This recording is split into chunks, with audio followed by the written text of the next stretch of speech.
Hello students, welcome back to our geography session. Let us continue with our second lesson, the sun, the moon and the earth.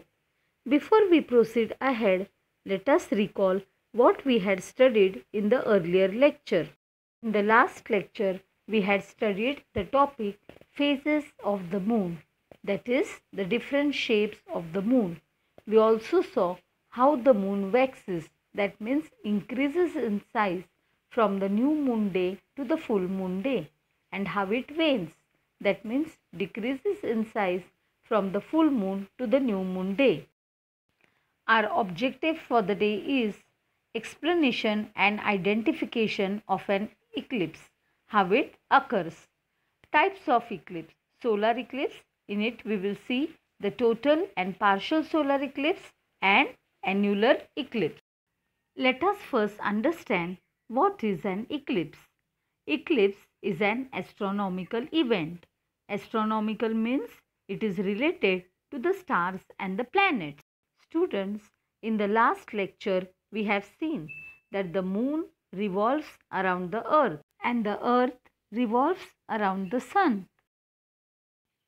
So, their orbital path means the path through which they move are not in the same plane. The moon's revolutionary orbit makes an angle of 5 degrees with that of the earth. Children, can you see this in the video?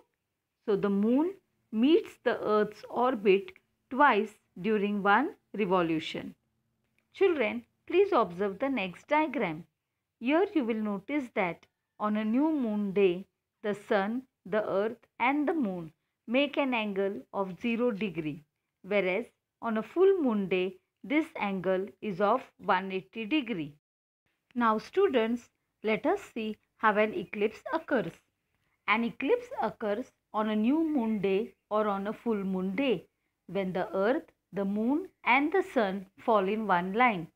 But on every new moon day or full moon day, the sun, the moon and the earth are not always in a straight line. So, it is not necessary that it may occur on every new moon day or the full moon day. Now, let's see the types of eclipses.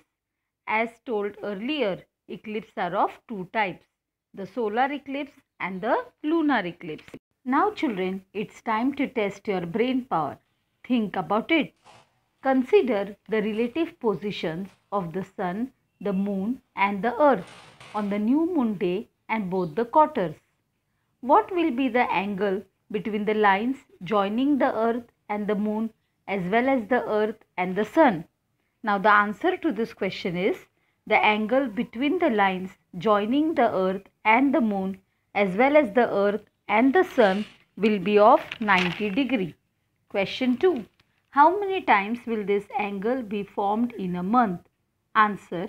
This angle will be formed twice in a month. Let us study the first eclipse, that is the solar eclipse. A solar eclipse occurs on a new moon day when the shadow of the moon falls on the earth. In a solar eclipse, the moon falls between the sun and the earth. Children, can you see in the video? Yes. So, all these three celestial objects, that is the sun, the moon and the earth, are in a straight line. Now, let us know how the eclipse occurs exactly. Students, you all know that the sun is the only source of light. So, when the sun's light reaches the earth, the moon comes in between and it blocks the sunlight. So, because of this, the moon's shadow falls on the earth. Therefore, the places on the earth where the moon's shadow falls experience a solar eclipse. Now we shall study the types of solar eclipse. There are three types of solar eclipse. First, total solar eclipse, partial solar eclipse and annular solar eclipse. First one, the total solar eclipse. In a total solar eclipse, the moon completely covers the sun. That means the sun becomes dark. Second, partial solar eclipse. Here the moon covers only some part of the sun and not the complete sun. Third one, annular solar eclipse. Here, the moon covers the center of the sun, but it leaves the outer ring. Now we will discuss each one of these in detail. The first one, total solar eclipse. In a total solar eclipse, the moon is in between the earth and the sun. It covers the sun completely. That means the sun becomes dark. We are not able to see the sun. In total solar eclipse, the moon casts a dark shadow on the earth. The second is the partial solar eclipse. In a partial solar eclipse, the moon is in between the earth and the sun. Here, the moon covers only some part of the sun but not the complete sun. Coming to the last type of eclipse, that is the annular solar eclipse. Annular solar eclipse is just like the total solar eclipse. This eclipse occurs when the moon is in the apogee position. Now children, we have already studied earlier, apogee means when the moon is far away from the earth. Can you see in the diagram? Since it is far away, its shadow does not reach the earth. It remains only in the space. Here the moon does not cover the sun completely. That means it covers only the center of the sun, but it leaves the outer ring. So we can see only the illuminated, that is the bright edge of the sun disk in the form of a ring. This kind of eclipse does not occur frequently. Try this. Take a ball of clay or mud and keep it at the center of the table. Fix a pencil in the clay ball in such a way that its sharp end point upwards. Fix a small plastic ball on the sharp end of the pencil. Draw a circle along the midline of the ball.